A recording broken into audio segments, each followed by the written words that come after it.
in culturally responsive teaching. And so, over the past year specifically, everybody knows about SEL now. Everybody knows about anti-bias, anti-racist, culturally responsive.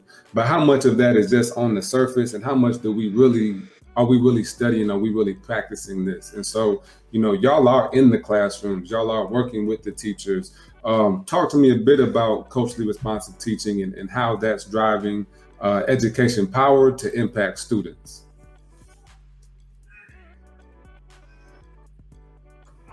I guess I'll hop in here now. Hey, everyone. I am Danielle Ross, one of the co-founders with Education Powered. In my daytime, my 9 to 5, really, which I consider my side hustle, is I work as a administrator at a middle school. And so, really, just speaking to this idea of culturally responsive teaching is super prevalent to what I do on a consistent basis, because that's what I'm looking for in my teachers is like, how are we being responsive? And so really the work that we do with Education Power is start to shift mindsets around what culturally responsive teaching looks like. Because I think the misconception that exists is that there's a checklist of things, or there's a poster or songs that you can play, and you all of a sudden become this super responsive teacher. And that's not actually it. It's how we think about our students.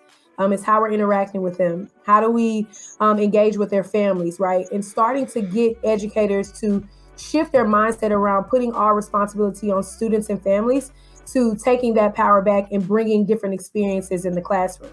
And so, like, even this morning, we facilitated a professional development session with the Uplift Education. And we really focused on the instructional aspect, but really what it led to was to shift people's mindsets from thinking that like teachers are the experts of all things, right? Like, how do we allow students to be the leaders in the classroom? How do teachers begin to learn from their students just as much as students learn from them?